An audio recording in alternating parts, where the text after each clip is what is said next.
Alright guys, welcome back to our new unit here, Unit 5. So Unit 5 Notes 1, Simplifying Rational Expressions. Now, a rational expression, here's a simple definition, is a quotient or fraction of polynomials. Now, when you divide, the answer is called a quotient, but you might be more familiar with just a fraction. So a fraction of polynomials, not just numbers, but variables. So, a quick explanation of how we simplify fractions. We're going to be working with variables pretty soon, but just a quick example with numbers. Let's say we wanted to simplify the fraction 8 divided by 12. Okay, so when we say we're simplifying, we're finding common factors and canceling them. Let's see. I can rewrite 8 over 12 as 8 is 2 times 4 over 12 is, so I factor that's 3 times 4. 4 in the numerator, 4 in the denominator. 4 divided by 4 is 1. We're thinking about canceling it. Both become a 1. 2 times 1 is 2. 3 times 1 is 3. And then you're done simplifying. So we're doing the same idea here, but with variables.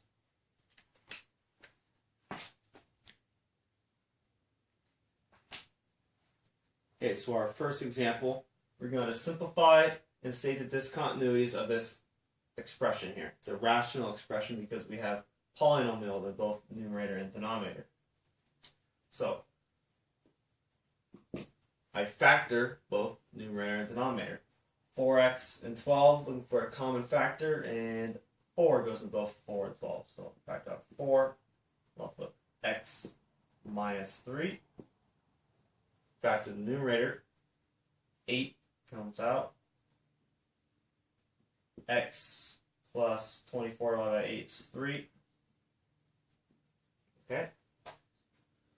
Let's see here. 4 and 8 reduces. 4 divided by 4 is 1. 8 divided by 4 is 2. Left with x minus 3 over x plus 3. Okay. I can't do any more simplifying. You can only simplify factors. X and x, you can't cancel x and x. They're not factors. They're not being multiplied by anything else. So you're done simplifying. However, right here we have state the discontinuities. New word here. Your textbook will call it restrictions. Same thing. It's what values x cannot be. Now we have a fraction here. We cannot divide by 0. We need to figure out what value for x will make us divide by 0, and then that is a discontinuity, because when we graph a function or a reciprocal function before, remember it looks something like this. And we had like this piece, the swoop here, and then I had to pick my pen up and finish my graph up here. That graph is not continuous or discontinuous because I had to pick my pen up. So we're looking for what values for x will make our function discontinuous or discontinuity. So discontinuity is where we divide by 0. Thinking x plus 3 in the denominator. What value for x will make this my denominator 0? Well, if x is negative 3, negative 3 plus 3 makes 0. That's not okay. So our discontinuity, x cannot equal negative 3. And we're done.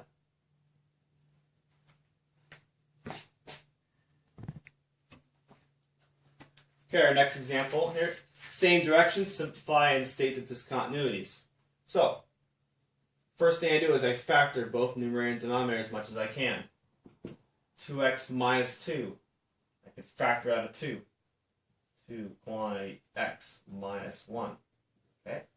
Denominator, x squared, x. I can factor out 1x from both terms. X quantity x minus 1. Okay. Very important. Before you keep simplifying or canceling, once you get everything factored out, then we're going to determine what our discontinuities are. That's the values for x that make our denominator equal to 0. Right here. If x is 0, I have 0 times this factor. Well, 0 times anything is 0. My denominator can't equal 0, so x cannot equal 0.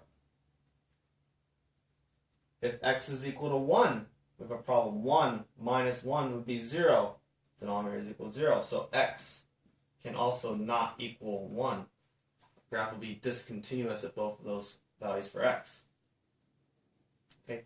Now we can keep simplifying if we can.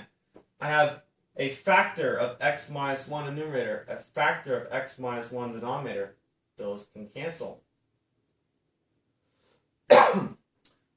Left with 2 divided by x. That is my most simplified form of the fraction.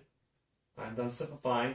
My discontinuities are 0 and 1. Let's take it one step further here. Since I was able to cancel out x minus 1, when x equals 1, we call that a removable discontinuity. Removable. Because I was able to remove it or cancel it from my, to get my final answer. X is equal to 0. This x, we couldn't cancel it. It's still there, so it's a non-removable discontinuity. Later on in the unit, we'll talk about the significance of being non-removable or removable, and it'll change in how the graph appears. Okay?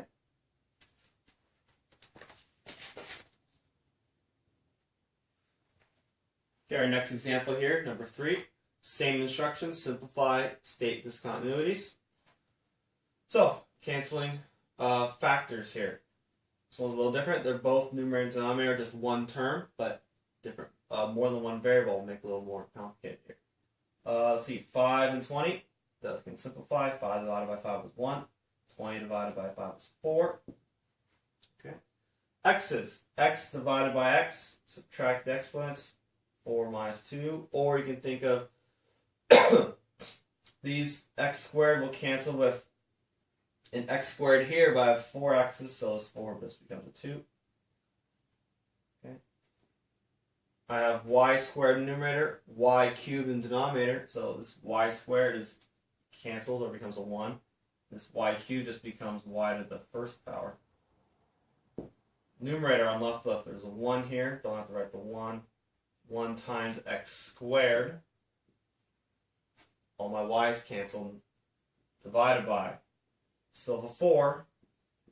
4 times my x squared down here canceled completely. I'm left with y to the first power. Okay. Oh, our discontinuities. Well, go back to our original problem here. We had a variable x in the denominator and a y in the denominator. If x are they're variables, they can be any number. If x is 0, we're divided by 0. It's a problem. X can't equal 0. Y also cannot equal 0. Okay?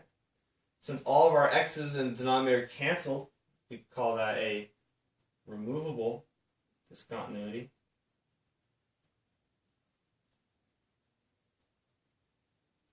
Since our y in the denominator did not cancel completely, non-removable.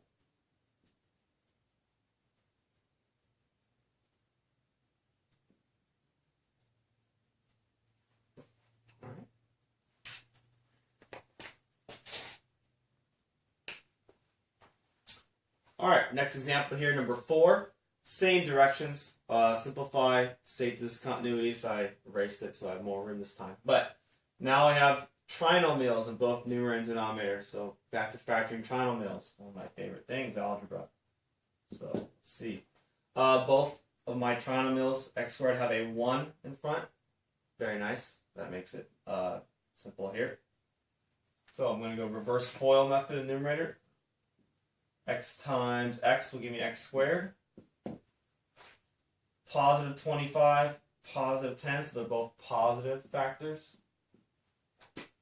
Two numbers will multiply 25 but add to 10. It'll be 5 and 5. Okay. Denominator. X times x will give me x squared. negative 15. The only way to get a negative is multiply a positive number with a negative number. One's positive, one's negative. Numbers that multiply to 15 but add to 2, bigger one must be positive. Let's see, 5 and 3. Okay. I have factored completely. Now, before I cancel anything, I need to state my restrictions. Or restrictions, your textbook will say restrictions. I'll try to say discontinuities. What x cannot be, what will give us a problem, usually an asymptote. If x was negative 5, I would get 0 right here. I'll be multiplying by 0. Denominator will become 0. Can't divide by 0. Undefined. X cannot equal negative 5. X was 3. 3 minus 3 is 0. Not okay. So x cannot equal 3. Okay, those are my discontinuities. Now I try to simplify my fraction more if I can. I have a factor of x plus 5 in the denominator.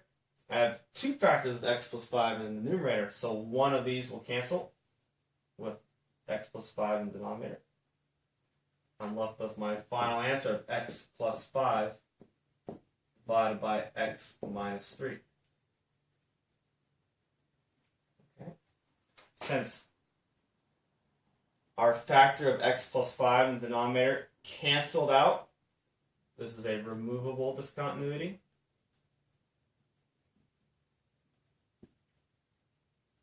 X minus 3 is still there, so this is a non-removable discontinuity.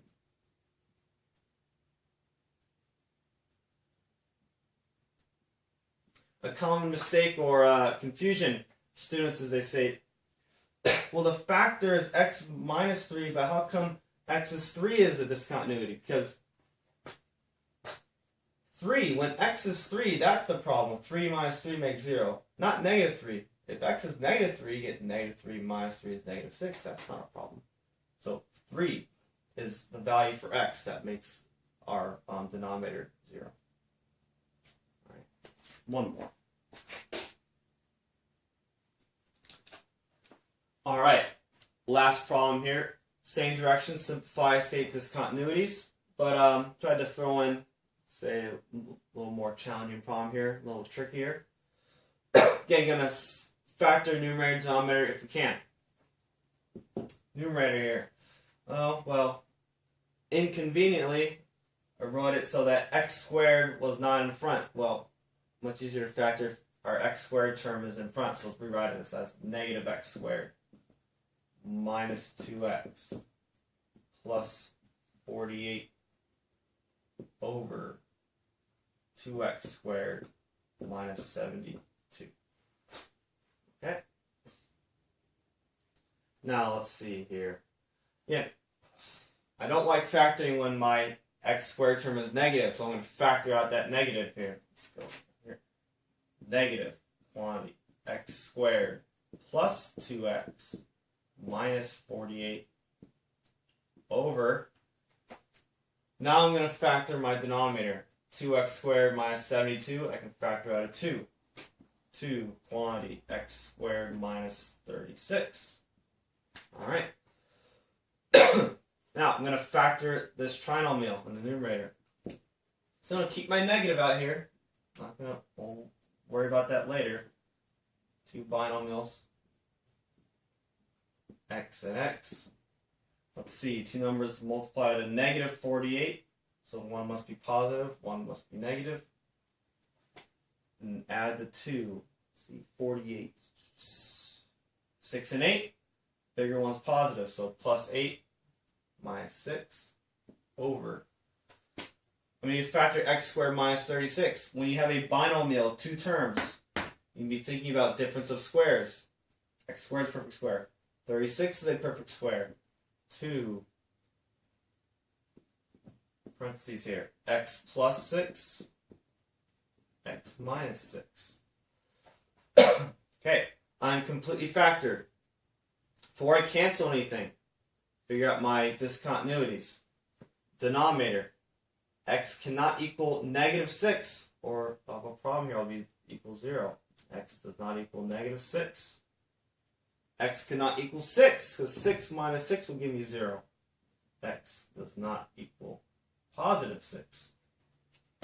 Okay. 2. 2 is just 2.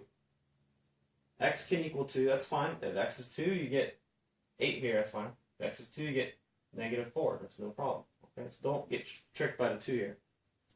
Cancel if you can. I can cancel x minus 6 with a factor of x minus 6 to get our final answer of, don't forget your negative, negative quantity x plus 8. You can leave it factored, you don't have to distribute the negative, over 2 quantity of x plus 6. There's your simplified answer. Go back to our discontinuities. When x plus 6, this factor x plus 6 did not cancel. So when x is negative 6 is a non-removable discontinuity. Non-removable. When x minus 6, that factor canceled. So it means when x is equal to 6, that can be removed. Removable. Again, the whole idea of removable, non-removable will become more significant later when we analyze some of these graphs. Okay. That's the lesson.